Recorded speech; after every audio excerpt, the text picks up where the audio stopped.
ایمان پلورونکی. 22مه برخه.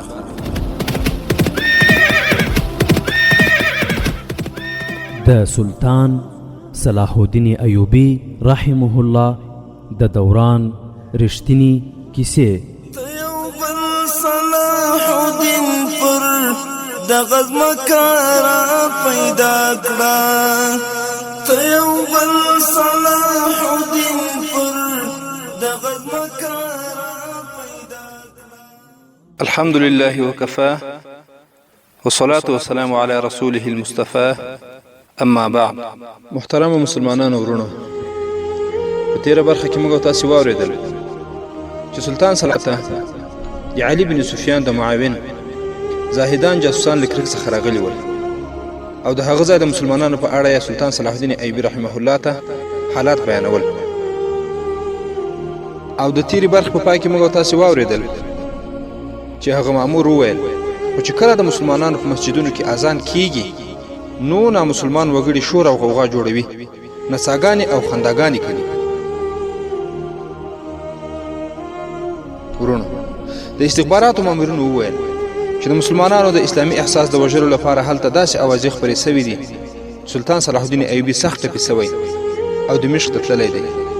تر اوسه به وختي مړ سوی وي او دا اوازې هم خپرې شوي دي چې د سلطان صلاح الدین ایوبي رحمه الله د مرکزی قومندانۍ د کمزورتیا له امله په بیدیا کې د ده پوځ خور ورشوی دی او مجاهدین یې د مصر په لور تښتي.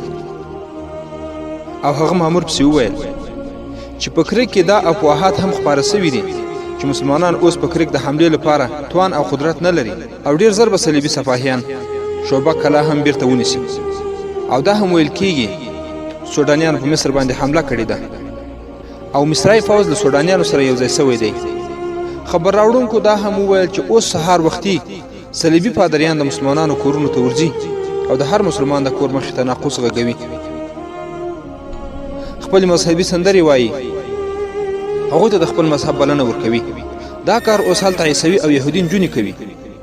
دغه نجونې مسلمان نجونې له ځانونو سره ملګري کوي او د خپلې ازادۍ ډېر په زړه پورې تصور ورته وړاندې کوي او هغوی ته وایي چې د مسلمانانو پوځ چې کومه سیمه فتح کوي هلته د نجونو بې حیایي کوي. ورونو، د سلطان صلاح الدین ایوبي رحمه الله لپاره په دې راپورونو کې کومه نوې خبره نه وه. په لومړي سر کې سلطان صلاح الدین ایوبي ته د هغه د استخباراتو چارواکو د کرک د مسلمانانو د بد حالت په باب ویلي وو. هلته د مسلمانانو دا حال وو چې هغوی د سلطان صلاح الدین ایوبي او د هغه د پوځ په باب کومه بده خبره اورېدلی نه سوه، خو هلته به چې هغوی هره خبره اورېده هغه به حوصله ماتونکې وه.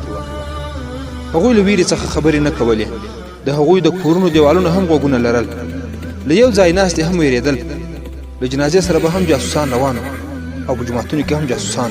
خو ورونو، د هغوی بدقسمتي دا وه چې جاسوسان یې خپل مسلمانان وروڼه وو، لکه نن یې چې ویني امریکایانو، خارجیانو او هر د دین دشمن ته زما او ستا او د هر عالم او مجاهد کور نه دی معلوم، فقط ایمان پلورونکي ورسره دي چې زما او ستا دروازې او کورونو ته یې راولي. ما او تا او هر د دین ساتونکی او عالم په هغوی باندې شهیدوي. دا بدقسمتي په هغه وخت کې د هغوی مسلمانانو هم وه چې په کرک کې د هغوی مسلمانان هم ټول ایمان پلورونکي وو او د دوی جاسوسي به یې کفارو ته کوله. ورونو، هغوی به په خپلو کورونو کې هم پټې پټې خبرې کولې. د کوم مسلمان په خلاف یوازې همدومره ویل چې هغه د صلیبي حکومت مخالف دی، د هغه مسلمان د بېګار کم د لېږلو لپاره کافي و. فقط چې دغومره ویل سوي وای چې دا مخالف دی، نو هغه د مسلمانانو بېګار کم ته استاوه. ورونو، د استخباراتو یو مأمور وویل، محترم مشره، اوس هلته له یو بل چال نه هم کار اخیستل کېږي، هغه دا چې د مسلمانانو سره ښه رویه کېږي. صلیبي حکومت د دې یو مثال داسې وړاندې کړی چې یو عیسوي حاکم یو جومات یې په خراب حالت کې ولید، نو د هغه د ترمیم امر یې وکړ او تر خپلې څارنې لاندې یې ترمیم کړ. هغوی خو له بېګار کم د مسلمانان خوشي نه کړل، خو هغوی ته یې ځینې اسانتیاوې ورکړې. د ورځنیو سختو کارونو وخت یې هم ورته راکم کړ. خو د هغوی غوږونو ته دا خبر رسول کېږي چې تاسې د صلیب په خلاف باندې ډېره لویه ګناه کړې ده، بیا هم له تاسې سره نرمه رویه کېږي. دا د مینې او محبت وسله ډېره خطرناکه ده. د دغې دروغجنې مینې په وسیله مسلمانان ځوانان له نشې او جواري سره عادت کوي. خو ورونو، مامور سلطان صلاح الدین ایوبي ته وویل کوم په حمله کې وخت ضایع کړ نو د کرک مسلمانان به تش په نامه مسلمانان پاتې شي او کنن له قران کریم نه به مخ واړوي او صلیب په غاړو کې واچوي هغه مهال به هغوی بیا زموږ سره هیڅ مرسته ونه کړای شي چې کله موږ کرک کلا بند کړو د دغه مینې سره به د مسلمانانو په خلاف جاسوسي هم ډیره زیاته شوې وي او مسلمانان به نیول کېږي تر اوسه لا د مسلمانانو جذبې قایمې دي او د ثابت پاتې کېدلو عزت یې کړی دی هغوی تر اوسه د نامسلمانو مینه منلې نه ده خو تر ډیره وخته به ثابت پاتې نه شي ورونه همدغه حالات و چې سلطان صلاح الدین ایوبي په اورېدلو خفه شوی و هغه ته دې خبرې ډیر زور ورکاوه چې مسلمان د مسلمان جاسوسي کوي د هغه د خفګان بل لامل دا و چې عیسویان د مسلمانانو په خلاف باندې د مینې او محبت وسله کارول پیل کړي وو او له دې سره د مسلمانانو ځوانانو د روحیاتو وژنه پیل کړې وه تر دې دواړو زیاته خطرناکې هغه اوازې وې چې د مسلمانانو په منځ کې د اسلامي پوځ پر خلاف خپرېدلې هغه د استخباراتو د ادارې مرستیال زاهدان راوغوښت او پوښتنه یې ترې وکړه آیا تا د دوی خبرې واورېدلې زاهدان ځواب ورکړ یوه خبره مې اورېدلې ده سلطان صلاح الدین ایوبي پوښتنه وکړه علي بن سفیان له قاهرې نه راوغواړم او که ته به د هغه ځای ډک کړې ورونو دغه چاره ډیره باریکه او د دښمن په ښار کې له افواهاتو د مسلمانانو ژغورل او د هغوی له زهرجنې مینې ساتل دا اسان کار نه و زاهدان ځواب ورکړ د علي بن سفیان راغوښتلو د اړتیا نشته حسن بن عبدالله هم له همغوی سره دی او له هغوی سره یې پرېږدي د مصر حالات ښه نه دي هېواد له ورانکاریو او خاینانو ډک دی د کرک مسایل به انشاء الله چې زه څارم سلطان صلاح الدین ایوبي ترې پوښتنه وکړه تا څه فکر کړی دی خو ورونو هغه په اصل کې د زاهدان ازموینه کوله هغه پوهېده چې زاهدان مخلص او زحمتکښ سړی دی او په استخباراتي چارو کې د علي بن سفیان شاګرد دی پر هغه د سلطان صلاح الدین ایوبي مکمل باور و خو بیا هم خپل یقین راوستل ضروري ګڼل چې دا شاګرد به د خپل استاد کمی پوره کړی شي او که نه هغه د زاهدان له جواب اورېدلو پرته وویل زاهدان ما د جګړې په ډګر کې له دښمن نه ماتې خوړلې نه ده فکر دې وي چې زه په دې ډګر کې هم ماتې خوړلو ته حاضر نه یم او نه غواړم چې په دې ډګر کې هم ماتې وخورم صلیبیانو پرې حمله کړې ده زه د کرک مسلمانانو له اخلاقي او فکري تباهۍ نه ژغورل غواړم زاهدان وویل تاسو پوهیږئ چې په کرک کې زموږ سړي موجود دي زه به هغوی د دغه کار لپاره مؤظف کړم هغوی به مسلمانانو ته ستاسې او زموږ د پوځ او د مصر د حالاتو په باب صحیح خبرونه واوروي او هغوی ته به ستاسې پیغام هم ورسوي ورونو په دې حالت کې د استخباراتو یو مامور وویل د هغه ځای په میرمنو کې د ملي احساس کمی نشته موږ به مسلمانو میرمنو ته ووایو چې هغوی د مسلمانانو کورونو ته ورسي او د نجونو ذهنونه روښانه کړي زموږ په نظر خو د هغه ځای نجونې د جګړې کولو لپاره تیارې دي ورونو او مسلمانو خویندو دا د هغه وخت مجاهد میرمنې وې چې د الله د دین په خاطر یې هرې قربانۍ ته ځان حاضر کړی و خپل عزت او پت یې ساتلی و خو د خپلو ورونو سره څنګ په څنګ جهادي او نظامي تیارتیا هم ښودله او ډېرې قربانۍ هم په هغه وخت کې ورکړې دي ورونو تاسې به پر روانو پیښو کې واورئ چې د اسلام زړورې او باتورې خویندې څومره د الله د دین په دفاع کې راپورته سوي حتی تر قربانیو پورې رسېدلې دي چې ځانونه یې لولپه او سوځېدلي هم دي خو خاص د الله د دین لپاره سلطان صلاح الدین ایوبي وویل که ښځې د کور او کوچنیانو صحیح روزنه او پالنه وکړي نو په دې کار سره به د اسلام خپراوي او د اسلامي سلطنت په پراختیا کې پوره مرسته وشي هغوی د دې کار لپاره وهڅوو چې په کرک ژر تر ژره حمله وکړه بیا له زاهدان نه پوښتنه وکړه د دې هدف لپاره به څوک کرک ته ولېږي زاهدان ځواب ورکړ دوی دواړه به لېږم دوی د تګ راتګ لارو نه هم خبر شوي دي او د هغه ځای له چاپېریال سره هم بلد دي دغه دوه سړي ډېر ځیرک کسان دي سلطان صلاح الدین ایوبي هغوی ته لارښوونې پیل کړې او ورته ویې ویل ورونو په کرک کې چې د مسلمانانو اوسېدونکو په خلاف د مینې او محبت کومه وسله کارېده هغه د صلیبیانو د جاسوسي شبکې د مشر جرمني نژاد هرمن اختراع وه هغه د شوبک له ماتې وروسته پر صلیبي واکمنو ټینګار کاوه چې د کرک مسلمانانو ته د مینې دوکه ورکړي او د صلیب وفادار یې کړي او یا یې لږ تر لږه د سلطان صلاح الدین ایوبي سره مخالف کړي صلیبي واکمنو له مسلمانانو دومره کرکه کوله چې له هغوی سره د درواغو مینه کول هم نه غوښتل هغوی د ظلم جبر او وحشت په وسیله د مسلمانانو ملي وقار له منځه وړل غوښتل هرمن په خپل فن کې ښه پوهېده د انسانانو په روحیاتو باندې بلد هغه په ډېره ګرانه باندې صلیبي واکمنان خپل هم فکر کړل او دا پالیسي یې غوره کړه چې د کرک او شاوخوا سیمو کې چې کوم مسلمانان وو او د صلیبیانو تر جبر او تشدد لاندې ژوند کاوه، په هغوی کې چې په چا باندې د جاسوسۍ اشتباه وي او لږ غوندې ګواهي پرې موجوده وي، هغوی دې ونیول سي او له منځه دې یوړل سي. خو هر مسلمان اوسېدونکی دې نه ویرول کېږي. د دغه سیاست بنسټیز اصل دا و چې د عیسوي او یهودي نجونو په وسیله باندې دي د مسلمانانو لوڼې بې پردې کړای شي او مسلمانان ځوانان د ذهني عیاشان او له نشو سره عادت کړای شي. لنډه دا چې د هغوی د بې بندوبارۍ لارې چارې دې ولټول سي. له دې امله په دغه پالیسۍ عمل پیل سو. پیل یې له افواهاتو وشو. هرمن دا خبره هم په صلیبي واکمنو باندې منلې وه چې په مسلمانانو کې د غدارانو د پیدا کولو لپاره دې پیسې ولګول سي. څو تنو مسلمانانو ته دې د ښکلي او څوربو آسونو بګۍ ورکړی شي لکه د شهزادګانو په څېر دې وساتل سي. خو له څه تعلیم او تربیه څخه وروسته دې بیا په مسلمانانو کې د خیانت او اوازو خپرولو لپاره وکارول سي. ورونو لکه په نن وخت کې چې د هرمن ځینې دسیسې په دغه افغانستان کې هم عملي سوي دي او تاسو یې عملي بیلګې وینئ. هغه پسې وویل هغوی د وخت په وخت شاهي دربار ته راوغوښتل سي او شاهانه رویه دې ورسره وکړی شي. د هغوی ښځې دې هم راوغوښتل سي او درناوی دې وشي چې هغوی خپل اصلیت او دین له ذهن نه وباسي. ورونو د هرمن دغه توصیې ته ډېر پام وکړئ چې په هغه وخت کې په سوونو کلونو وړاندې خپل کفري واکمنانو ته کړې وه او د مسلمانانو په اړه باندې داسې خطرناکې توصیې ورته کړې وې چې نن یې هم ډېر له دین، تاریخ او له سیاست نه خبره مشران د هغو په توصیو باندې ککړ او د مسلمانانو په سر باندې واکمني کوي. هرمن ویلي وو که تاسې مسلمانان خپل غلامان کول غواړئ د هغوی په مغزو کې د بادشاهۍ چینجۍ داخل کړئ، هغوی ته آسونه او بګۍ ورکړئ او لمن یې له اشرفیو ډکې کړئ.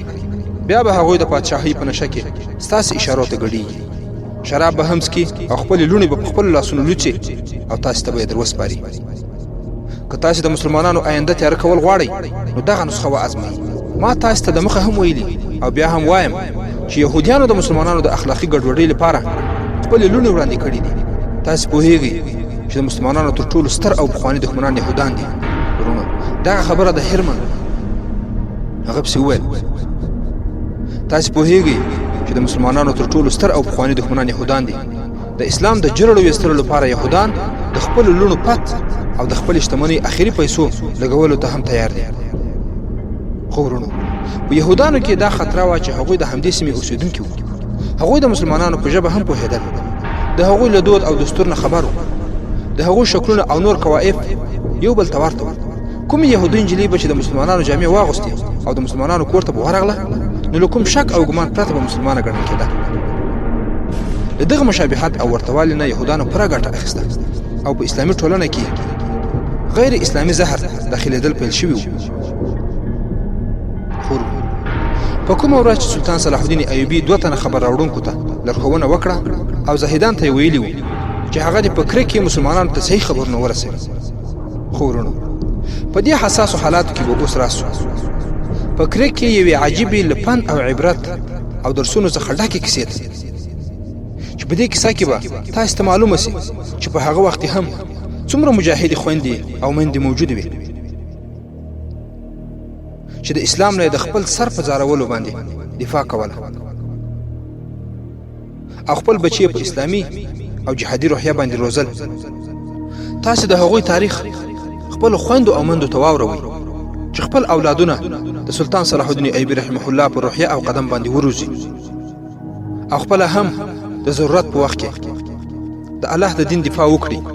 او تر ټولو غټه خبره ده چې تاسو باید خپل مندو او خويندو ته د اسلامي غازیانو تاریخ واوروئ او د اسلامي مجاهدو میرمنو تاریخ هم باید ورته واورول سي ځکه چې هغوی هم باید په دغه روحیه باندې وروزل سي او د الله دین ته مجاهد بچي وروزي لکه څنګه چې لله الحمد روزي او د الله لارې ته نظرانه کوي. ورونو په کومه ورځ چې سلطان صلاح الدین ایوبي 2 تنو خبر راوړونکو ته لارښوونه وکړه او زاهدان ته ویلي وو چې هغه د پکریک کې مسلمانانو ته صحیح خبرونه ورسوي. تر دې 10 ورځې وروسته پکریک کې یو لیونی او مجذوب انسان په ناڅاپي ډول راڅرګند شو. ورونو هغه په لاس کې د لرګي نه جوړ یو غاز اوږد صلیب نیولی و چې هغه به یې پورته کړ او په چغو چغو به یې ویل د مسلمانانو د تباهۍ وخت را نږدې سوی دی. په شوبه کې مسلمانان خپلې لوڼې بیا پته کوي. په مصر کې مسلمانانو شراب څښل پیل کړي دي. یسوع مسیح خدای ویلي دي چې اوس به دا قوم د ځمکې په مخ باندې نه پاتې کېږي. مسلمانانو که د نوح له بل توپان نه ځان ژغورل غواړئ نو د صلیب تر سیوري لاندې راټول شي. که صلیب مو خوښ نه وي نو د یهودو د خدای په وړاندې سجده وکړئ. په جوماتونو کې ستاسې سجدې بېکاره دي. ورونو دغه سړی د جامو او شکل له مخې ښه روغ رمټ ښکارېده، خو د خبرو له انداز نه لیونی معلومېده. د هغه ږیره هم وه، اوږده چپنه یې اغوستې وه، پر سر یې پګړۍ او له پاسه یې یو دسمال غوړولی و چې پر اوږو یې راخپور و. په مخ او جامو یې ګردونه پراته وو چې دا ترې څرګندېدله چې له لرې سفر څخه راغلی دی. پښې یې هم دوړو وهلې وې. هغه به که چا ودراوه نو درېده به، خو خبرې یې نه کولې، لکه چې څه خبره یې نه یې اورېدلې او نه پرې پوهېده. هره پوښتنه به چې ترې وشوه هغه به خپل اعلان تکراروه. د مسلمانانو د تباهۍ وخت را رسېدلی دی او نور شیان به یې ویل. هیڅ چا هم د دې معلومولو کوښښ ونه کړ چې هغه څوک دی او له کومه ځایه راغلی دی. عیسویان ځکه خوښ وو چې د یسوع مسیح خدای نوم یې اخیست، او یهودان په دې خوښ وو چې د یهودو د خدای نوم یې یاداوه. نو ځکه د دواړو دا خوښي شریکه وه چې د مسلمانانو د تباهۍ زیری ورکوي. ورونو د صلیبي پوځ څو کسه سپاهیان چې د هغه اعلانونه یې واورېدل نو په قهقه یې وخندل. پولیسو چې هغه ولید نو لیونی یې وګاڼه او څه کار یې ورسره ونه لرل. خو په مسلمانانو کې دومره جرأت نه و چې د هغه خوله یې بنده کړې وای. مسلمانانو چې د هغه له خولې د خپلې تباهۍ اعلان اورېده ویرېدلي هم و او غوسه هم شول، خو څه یې کولی نه سول. دغه مجذوب به د ښار په کوڅو کې ګرځېده او همدا اعلان به یې تکراروه چې مسلمانانو د صلیب سیوري ته راشئ، ستاسې د تباهۍ وخت را رسېدلی دی، په جوماتونو کې ستاسې سجدې بېکاره دي. خو ورونو کله کله به یې دا هم ویل کرېک ته به د مسلمانانو پوځ نه راځي، د هغوی صلاح الدین ایوبي مړ سوی دی. ځینې وختونه به یې چټیات او بېمعنه خبرې هم کولې چې دا به یې ثابتوله چې ګواکې لیونی دی. خو ماشومان به ورپسې روان وو. مسلمانانو به ورته په قهرجن نظر کتل او خپل بچي به یې د هغه پسې له تللو منع کول. ورونو یوازې یو مسلمان و چې د دغه لیوني پسې روان و. هغه به د لیوني نه 10 یا 12 قدمه لرې و. دا یو زلمی مسلمان و چې په لاره کې 2 عیسوي ځوانانو هغه ته پیغور ورکړ. یو یې ورته وویل عثمانه ته هم د صلیب سیوري ته راشه. عثمان هغوی ته په قهر وکتل او غلی و. هغوی عیسویانو ته پته نه وه چې له عثمان سره یو خنجر دی او هغه د دغه لیوني د وژلو لپاره په هغه پسې روان کړی دی. ورونو حالات ډېر خطرناک و. شاوخوا ساحه ټوله د صلیبیانو په لاس کې وه او مسلمانانو خصوصا ځوانانو یې ډېر د ذوق په حالت کې ژوند تېراوه. ورونو عثمان څوک و؟ د هغه مکمل نوم عثمان سارم و. مور او پلار یې ژوندي وو او یوه یې وړه خور وه چې نوم یې النور سارم وه. د دغې نجلۍ عمر به 20 یا 22 کاله و. عثمان ترې 3-4 کاله مشر، خو عثمان یو ژوندی احساساتي زلمی و. د اسلام په نامه یې ځان قرباناوه. د صلیبي حکومت په نظر کې اشتباهي و، شک یې پرې راته، ځکه چې هغه مسلمانان ځوانان د صلیبي حکومت پر خلاف د خفیفو عملیاتو لپاره تیارول. هغه را تر دې دمه په کومه ګناه کې نیول سوی نه و. هغه چې کله د دغه لیوني غږ واورېده بهر راووت. لیوني یو غټ صلیب پورته نیولی او د مسلمانانو په خلاف یې چې څه په خوله ورځي هغه وایي. عثمان سارم دې ته هم ونه کتل چې دا حکم لیونی دی. هغه صلیب ولیده او د لیوني خبرې یې واورېدې نو له غوسې نه ورته په خپله لیونی سو. د دې خبرو له اورېدو څخه وروسته خپل کور ته ولاړ، خنجر یې راواخیست او په کمیس کې یې دننه د نامه لاندې ځوړند کړ او د لیوني پسې روان سو. خو ورونو عثمان هغه لیونی په داسې ځای کې وژل غوښتل چې څوک یې ونه نیولی سي. هغه د صلیبیانو په خلاف د نورو چارو سرته رسولو لپاره هم ژوندي پاتې کېدل غوښتل. هغه په لیوني پسې 10-12 ګامه وروسته روان و او د هغه اعلانونه یې اورېدل. کله چې د عیسوي ځوانانو پیغور یې واورېده او ده ته یې پیغور ورکړ چې عثمانه ته هم د صلیب تر سوري لاندې راسه، د هغه سترګې لا پسې خونې سوې او په زړه کې د لیوني د وژنې اراده نوره هم پخه سوه. ورونو د لیوني په شاوخوا د ماشومانو یوه ډله روانه وه. لیونی روان او ماشومان پسې و. دا وخت د وژنې لپاره مناسب نه و. خو خیر ورځ تېرېده او د لیوني اواز هم ټپېده او په هغه پسې د تلونکو خلکو شمېر هم کمېده. د لمر پرېوتو ته لا لږ وخت پاتې و چې دغه لیونی یو جومات ته راغی. لیونی د جومات په دروازه کې کېناست او صلیب یې پورته کړ او ویې ویل اوس دا کلیسا ده، جومات نه دی. خو هغه مهال عثمان له ده سره نږدې ودرېده. هغه پوره باور لرل چې دا په رښتیا لیونی دی، خو د ده د وژنې سزا به هم مرګ وي، ځکه چې ده صلیب پورته کړی دی او د مسلمانانو په خلاف باندې نارې وهي. خو عثمان سارم لیوني ته ورنږدې شو او په کراره یې ورته وویل له دې ځایه ژر پورته شه. او د خپل صلیب سره ورک شه او کنه نو صلیبیان به د دې ځای مړی پورته کړي. لیونی هغه ته په برندو وکتل. مخې ته ډېر ماشومان ولاړ وو. هغه عثمان سارم ته ځواب ورکولو پرته کوچنیانو ته په غوسه شو او د لرې کېدلو یې ورته وویل. ماشومان هم ووېرېدل او وتښتېدل. نو لیونی جومات ته ننوت. د عثمان سارم لپاره دا ښه مناسب وخت و. هغه له څه فکر پرته له څپلۍ سره جومات ته وخوت او دروازه یې له دننه بنده کړه. په ډېره چالاکۍ یې خنجر راوایست چې څنګه یې په لیوني باندې ګزار کاوه. هغه ورته مخ راواړوه. د عثمان د خنجر ګزار ته یې صلیب ونیو. ویې ویل ودرېږه زلمی، دننه ولاړ شه، زه هم مسلمان یم. ورونو، د زاهدان کمال دلته څرګند سو او استخباراتي درسو ته ښه متوجه سي چې د علي بن سفیان او د هغه د شاګردانو څه ډول کمالات وو چې په هره جامه کې خپل خلک درلودل. عثمان سارم پرې بل ګزار ونه کړ. لیوني څپلۍ ویستې د جومات دننه کوټې ته ولاړ. هغه صلیب خپل لاس کې ونیو. په کوټه کې له عثمان سارم نه پوښتنه وکړه. ویې ویل زه مسلمان یم، زما خبرې په غور واوره، ما ته ووایه چې له کوم وخته په ما پسې را روان یې. عثمان سارم ځواب ورکړ زه ټوله ورځ په تا پسې ګرځېدم، خو ستا د وژنې وخت په لاس نه راته. لیوني ورته وویل ته ما ولې وژنې؟ عثمان سارم ځواب ورکړ ځکه چې زه د اسلام او سلطان صلاح الدین ایوبي په خلاف کومه خبره اورېدلی نه شم. که ته لیونی او که نه، خو زه تا ژوندی نه پرېږدم. لیوني له عثمان سارم نه څو نورې پوښتنې هم وکړې. په اخر کې یې ورته وویل ما ته ستا په څېر ځوانانو ته اړتیا ده. ورونو، دغه لیوني ورته وویل. عثمان ته یې وویل ما ته ستا په څېر یو څو ځوانانو ته اړتیا ده. ښه وشول چې ته پخپله په ما پسې راغلې. ما فکر کاوه چې ما ته به د خپل مقصد لپاره کوم مسلمان په ډېره ګرانه په لاس راشي او بیا خپل ځان ور وپېژاند. او عثمان ته یې وویل زه د سلطان صلاح الدین ایوبي د استخباراتو را لېږل شوی سړی یم. ما دا لوبه صلیبیانو ته د دوکې ورکولو په خاطر پیل کړې ده. ما په همدې جامو کې سفر کړی. زه له تا سره یو څو خبرې کول غواړم.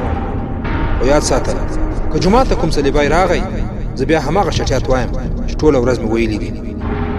ته یې په غور سره اوره، لکه ته چې زما نه اغېزمن شوی یې. دا زه چې ژر ژر خبرې درته کوم، د ماښام د لمانځه وخت نږدې دی. په مسلمانانو کې هم د صلیبیانو جاسوسان دي. زه د لمونځ کوونکو تر راتلو پورې خپلې خبرې پای ته رسول غواړم.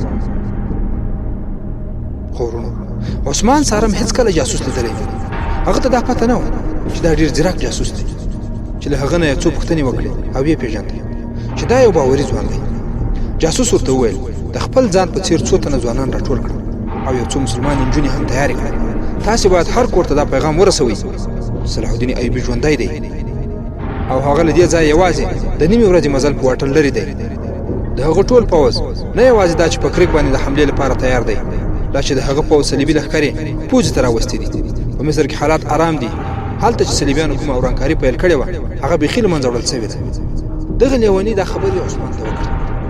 لیونی نه، بلکې د سلطان صلاح الدین ایوبي رحمه الله د ادارې یو تکړه او ځیرک استخباراتي مامور چې د لیوني او ملنګ په شکل کې. عثمان سارم پوښتنه وکړه صلاح الدین ایوبي به کله حمله کوي؟ موږ د هغه لاره څارو. زه تاسې ته په باوري توګه وایم چې تاسې له بهر نه حمله وکړئ، نو موږ به په صلیبیانو له دننه حمله کوو. د خدای جل جلاله لپاره ژر راسئ. د استخباراتو مامور ورته وویل زلمیه، له زغم نه کار واخله. لومړی د صلاح الدین ایوبي پیغام واوره او د هر یو زلمي په ذهن کې نقش کړه. ایوبي ویلي دي چې تاسې د کرک مسلمانان ځوانان د اسلام مجاهدین یاست.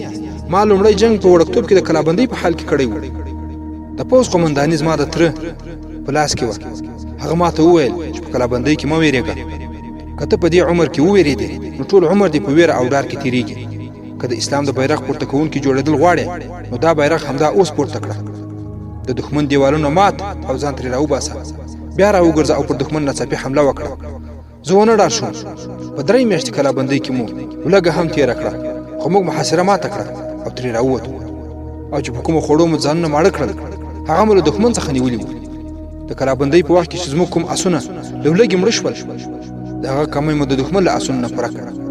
ورونو، دغه استخباراتي مامور سلطان صلاح الدین ایوبي دغه له فن نه ډکې او راپارونکې خبرې عثمان ته وکړې چې تاسې هم اوس د کلابندۍ په حالت کې صلیبیان در څخه راتاو دي. تاسې له ځانونو تکړه او ټینګ مجاهدین جوړ کړئ. او دغه مامور پسې وویل صلاح الدین ایوبي ویلي دي چې زما د ملت زامنو ته ووایه. ورونو، دا چې د سلطان صلاح الدین ایوبي رحمه الله نور پیغامونه به عثمان د ګریک مسلمانانو او په ټوله کې مکمل اسلامي امت ته څه وي او عثمان او دغه ملنګ به په ګریک کې کومې چارې سرته رسوي او څه ډول عملیات او استخباراتي پلانونه به د صلیبیانو په منځ کې مخته وړي او کوم عبرتي درسونه او تفسیرې به پکې وي دا به پر روانو برخو کې واورئ ان شاء الله تعالی. د 22مې برخې پای.